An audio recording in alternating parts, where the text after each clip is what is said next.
Según los ancianos de Israel, Jehová no nos ve. ¿Y qué estaba haciendo Jehová? Tomando al profeta en visión y llevándolo para compartir lo que él veía, las abominaciones que se daban en el pueblo de Israel, dentro del pueblo. En el verso 16 todavía añade un elemento más, porque señala allí a 25 varones con sus espaldas vueltas al templo de Jehová y sus rostros hacia el oriente. Adoraban al sol postrándose hacia el oriente.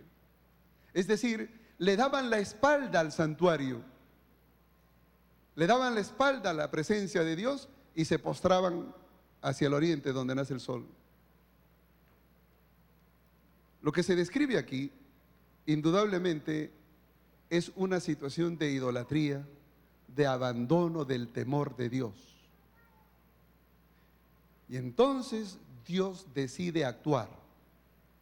Y el verso 18 señala ese momento, porque dice Dios, también yo procederé. Así como ellos proceden en su actitud malvada, también yo procederé con furor. No perdonará mi ojo ni tendré misericordia, y gritarán a mis oídos con gran voz, y no los oiré. Podrán clamar, pero no los oiré. Dios va a actuar. ¿Y cómo actúa Dios? Antes de actuar, Dios en su misericordia hace algo. Y el capítulo 9 señala eso, que Él manda unos varones a la casa de Judá. Y el verso 9, capítulo 9, verso 1 empieza diciendo eso. Clamó en mis oídos a gran voz diciendo, los verdugos de la ciudad han llegado y cada uno traerá en su mano su instrumento para destruir. Dios enviará también ángeles destructores. Pero antes de que eso suceda, dice el verso 2, he aquí que 6 varones venían en camino, cada uno traía en su mano su instrumento para destruir, y entre ellos había un varón vestido de lino, el cual traía en su cintura, un tintero de escribano. Entrados se pararon junto al altar de bronce. Este varón que tenía el cinturón y el tintero como de escribano, recibe una orden. El verso 4, se le dice, pasa por en medio de la ciudad, por en medio de Jerusalén, y ponles una señal en la frente a los hombres que gimen, que claman a causa de todas las abominaciones que se hacen en medio de ella. Fíjense que esta situación es interesante porque frente a las abominaciones que reinaban en el pueblo de Dios, el Señor manda a los verdugos, pero manda a alguien también con un tintero y le dice, anda y ponles una señal a aquellos que gimen por causa de las abominaciones que se hacen ahí.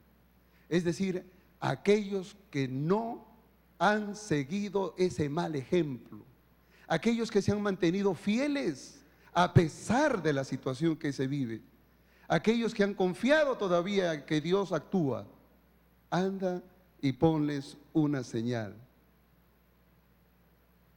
Y el verso 5 dice, y a los otros, a los 6, a los verdugos, ¿qué les dice? Pasad por la ciudad en pos de él y matad. No perdone vuestro ojo ni tengáis misericordia. Matad a viejos, jóvenes, vírgenes, niños, mujeres, hasta que no quede ninguno. Pero a todo aquel sobre el cual hubiere señal, no os acerquéis, y comenzaréis por mi santuario. Y aquí encontramos nosotros otra vez cómo el sello, la señal de Dios, es un elemento protector cuando Dios interviene, cuando Dios actúa. En el caso de Egipto, actuó Dios contra los paganos que oprimían al pueblo de Dios. y puso una señal en la puerta de los dinteles para que el ángel destructor no matara a los primogénitos. Pero en este caso se está hablando del pueblo de Israel, del interior. ¿Por qué? Porque la adoración a Dios se había pervertido, porque el pueblo de Dios había introducido idolatrías, imágenes, abominaciones dentro del templo.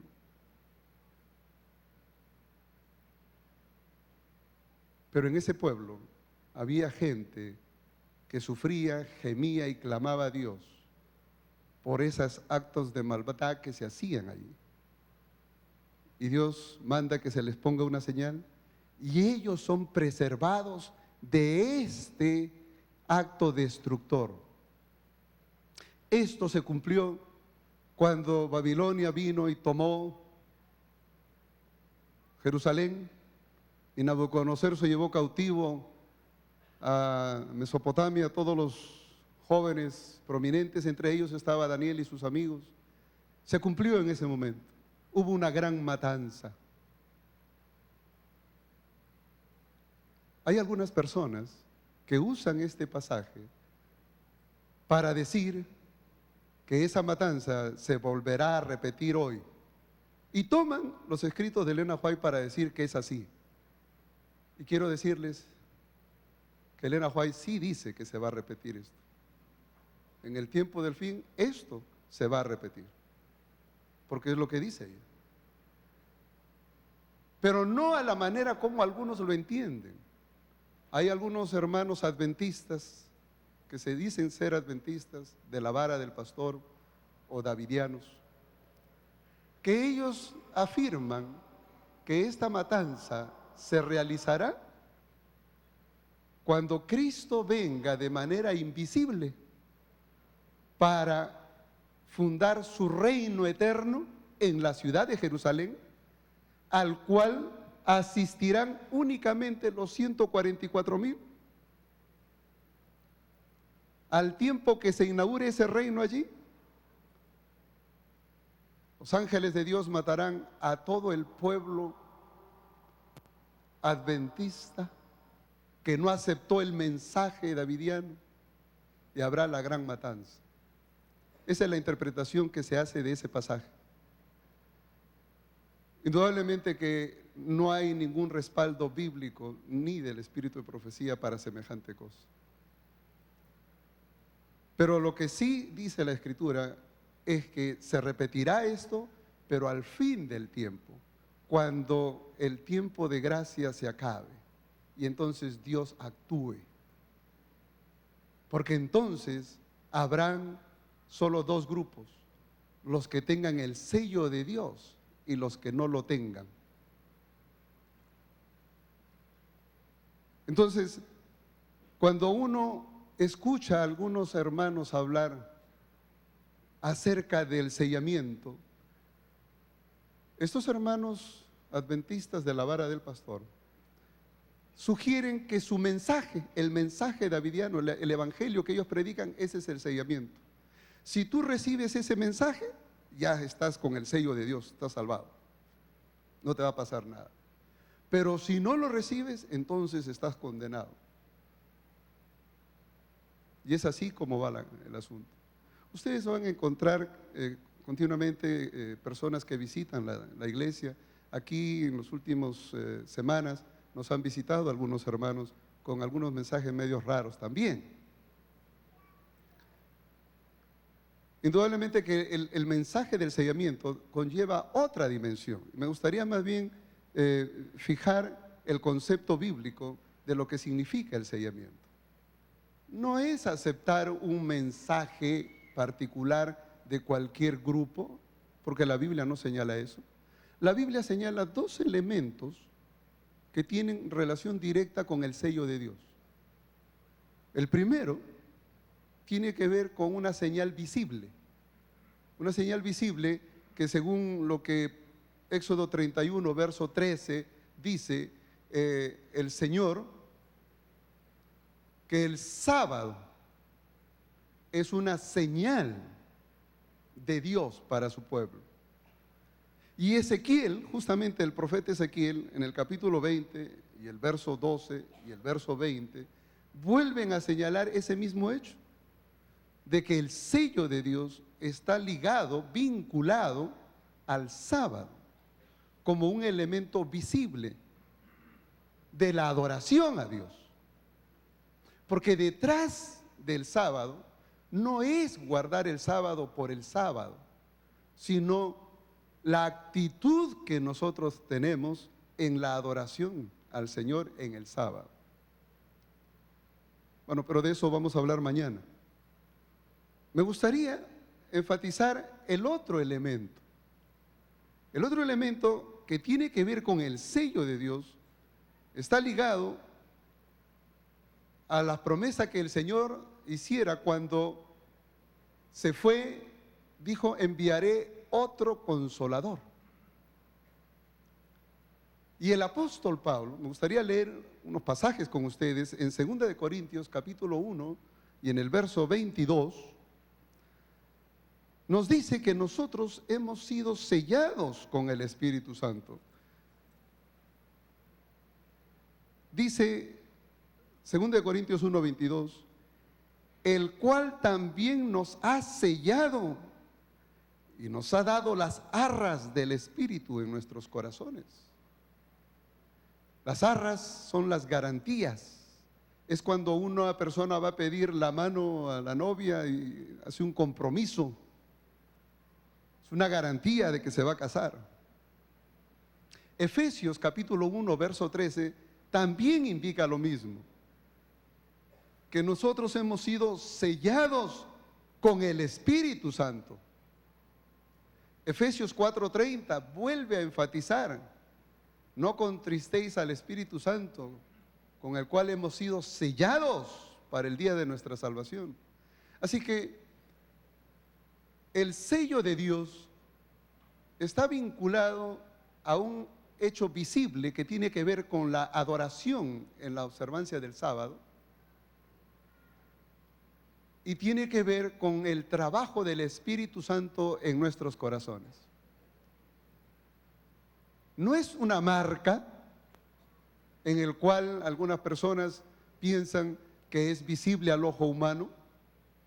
No es una marca, pero sí se ven los frutos por la manera como nosotros adoramos, por la manera como nosotros reflejamos el carácter de Cristo.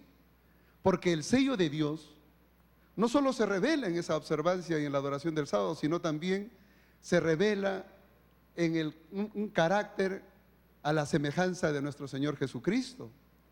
Se revela en un carácter que produce frutos de justicia.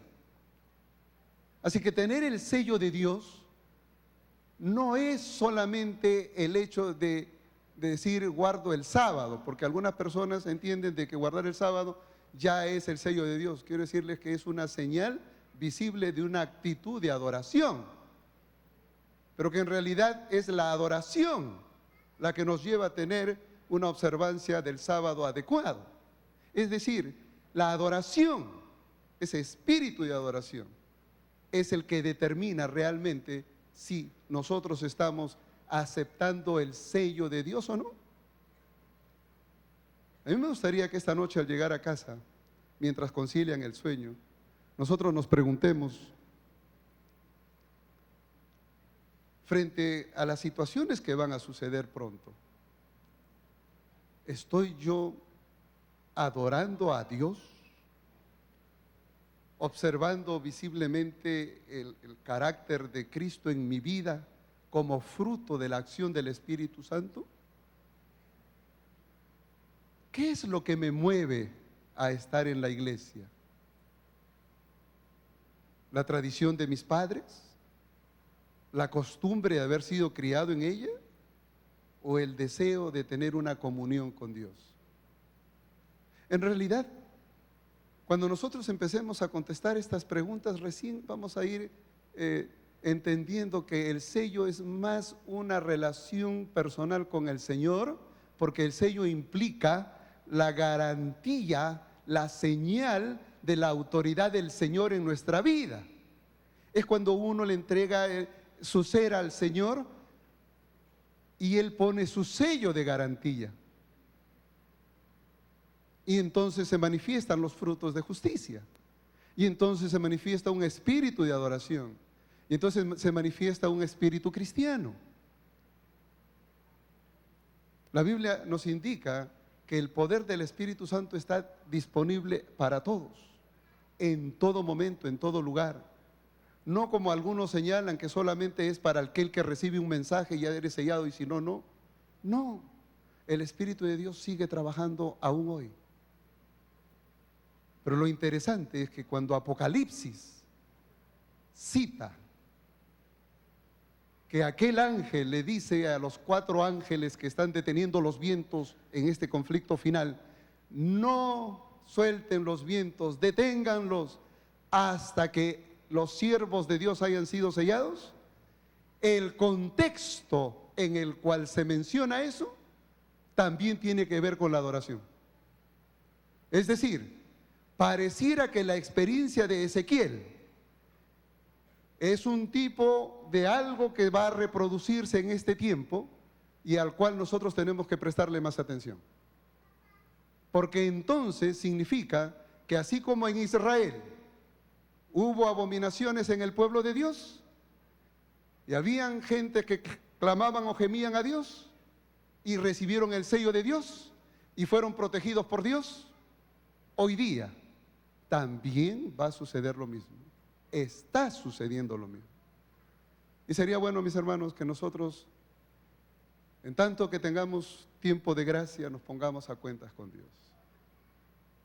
Que le digamos al Señor: Señor, te abro mi corazón, ayúdame a mirar mi conducta delante de ti, ayúdame a evaluar mi vida delante de ti. Quiero ser un hijo tuyo, pon tu espíritu en mí. ¿Saben? Necesitamos un encuentro más personal con Dios. No esperemos que vengan difíciles momentos de angustia, de desastre, para recién clamar: Señor, acuérdate de mí. El Señor sí se acuerda de nosotros. Lo que pasa es que nosotros no le abrimos nuestro corazón al Señor. El sello de Dios viene con la obra del Espíritu Santo a nuestra vida. Y el Señor quiere poner su sello en nosotros, pero dejemos que el Espíritu de Dios obre en nosotros. Si no le permitimos al Señor que Él obre en nuestra vida, se va a ir el sello. Y cuando venga el tiempo final, ¿qué vamos a hacer? Habrán solo 2 grupos. ¿Dónde estaremos? Quiera Dios que en el día final todos tengamos el sello de Dios. Todos hayamos sido sellados con el Espíritu Santo de su promesa y nos dejemos encaminar por ese Espíritu, y cuando seamos imbuidos de ese Espíritu, vamos a tener el mismo sentir. Vamos a estar como pueblo unidos y vamos a marchar junto a nuestro Salvador. Señor los bendiga en la reflexión de esta noche y que podamos juntos disfrutar de las bendiciones del sábado.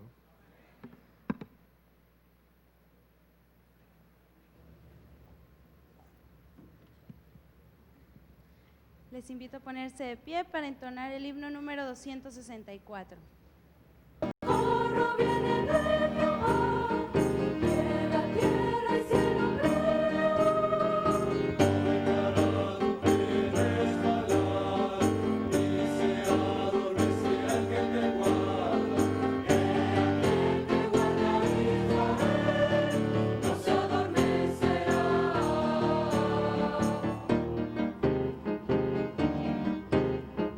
Mis ojos alzaré hacia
Feliz sábado, hermanos.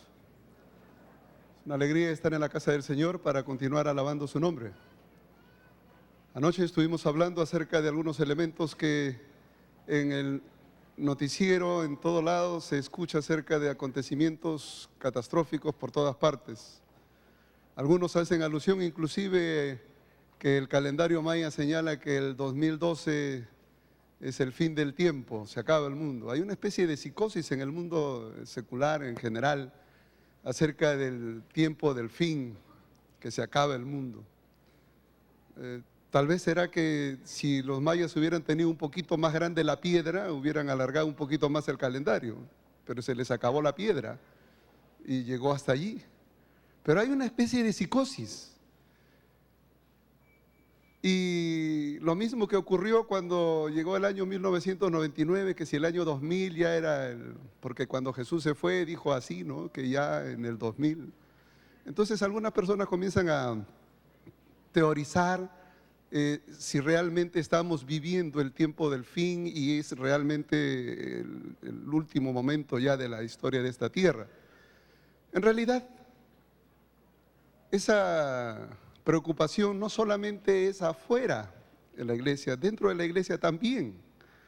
Hace unos años atrás recibí un DVD de alguien de California donde se me hablaba de unos hermanos adventistas que habían tenido visiones y que habían recibido un mensaje que el mundo se iba a acabar ya en el 2009 y entonces otros en el 2008, y hacían alusiones a profecías que se repiten y los 1260 días se va a repetir, pero literalmente, y apuntaban a que en el 2007, en el 2008, se acababa todo esto.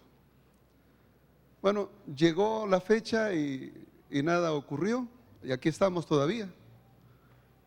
Hace 3 semanas recibí la visita en mi oficina de unos hermanos que venían de Nayarit, cual venían con una amonestación, que habían recibido una visión de que en el mes de octubre va a haber una catástrofe aquí en México. Y están enseñando una serie de cosas ahí que como que atemorizan, ¿no? Para llamar a la reflexión, para llamar a la consagración, no necesitamos recurrir a estos elementos, porque el Señor ha dejado todo este tipo de señales desde cuando se fue y persistirán hasta cuando Él venga. Así que quiere decir que nosotros necesitamos estar preparados en todo tiempo, pero parece que es un catalizador, es un estimulante, el hecho de que se nos recuerde de que realmente están sucediendo eventos importantes y que anuncian que la venida del Señor es cada vez más cercano. Eso no queda duda. De que estamos viviendo los momentos finales de la historia de este mundo, tampoco queda duda. Lo bueno es que el Señor en su gracia, en su misericordia, no ha dado más señales puntuales en cuanto a fechas. Y aquellas personas que se esfuerzan por decir en tal día, tal hora o tal mes, lo único que están haciendo es creando una sensación de pánico innecesario en la iglesia o en la comunidad, porque el día y la hora nadie sabe. Cristo mismo dijo que el día y la hora nadie sabe. No es que no haya día y hora, nadie sabe. Y Dios ha guardado eso, no lo ha revelado justamente para no darnos una angustia extra de las que ya van a venir. Porque si nosotros supiéramos lo que viene y si tuviéramos una idea literal, real de lo que viene, estaríamos desfalleciendo por la angustia que viene y muchos morirían antes de la angustia misma. Es como aquellas personas que le dicen, sabe, usted tiene cáncer, y se mueren de infarto y no del cáncer. Y Dios en su misericordia ha velado estos elementos, pero nos ha dado señales para ayudarnos a entender cómo estar preparados para ese momento. Eso sí, cómo estar preparado para enfrentar ese momento, sea hoy, mañana o cuanto el tiempo dure. Y eso es lo que nosotros encontramos en el libro de Apocalipsis. El pasaje que se ha leído describe a los 144,000. Y lo que vamos a hacer ahora es introducir a ese tema. En realidad el tema lo voy a tratar en el segundo turno, pero voy a introducir el tema. Porque para entender lo otro hay que entender el momento en que se dan las cosas. Anoche hablábamos acerca del sellamiento, que es una acción de Dios a través de su Espíritu Santo, en el cual el ser humano, al recibir el Espíritu de Dios, es sellado con su Espíritu, y eso obra en el ser humano una actitud distinta en cuanto a su acercamiento a Dios, porque es una relación con Dios, es una adoración a Dios. Frente a ello, miramos cómo el pueblo de Israel fue librado por la mano de Dios y se le puso un sello a aquellos que realmente confiaron en Dios. Ahí en las puertas, en los dinteles, en los postes, y fueron librados de la mano del ángel destructor, porque creyeron en las promesas de Dios. En Ezequiel 8 hablábamos acerca de cómo el problema ya no es en relación con el mundo afuera, sino dentro del pueblo de Dios. Cómo